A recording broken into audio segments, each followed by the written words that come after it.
গ্রামটা দিনের বেলা খুব সুন্দর। সবুজ মাঠ, নদী, রঙিন ছাদওয়ালা বাড়ি।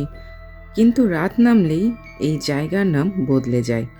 লোকেরা একে বলে ফেরত না আসার গ্রাম। আমি প্রথম রাতে নদীর ধারে হাঁটছিলাম।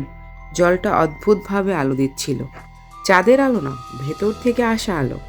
হঠাৎ পানির মধ্যে একটা ছায়া নড়ল।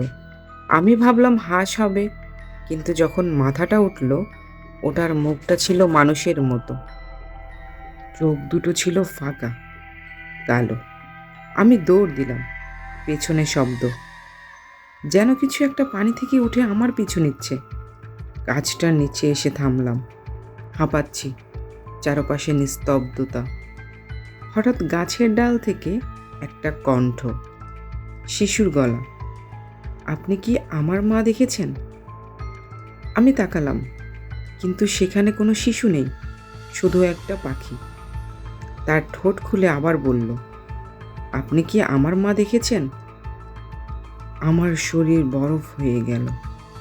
আমি ঘুরে দৌড়াতে চাই, কিন্তু পা নড়ে না। নদীর পানি ধীরে ধীরে উঠে আসছে। বাড়িগুলোর দরজা নিজে নিজে খুলে যাচ্ছে। ভেতর থেকে কণ্ঠ ভেসে আসছে, ভেতরে আসো, তুমি তো অনেক আগেই আমাদের একজন। শেষবার আকাশের দিকে তাকালাম।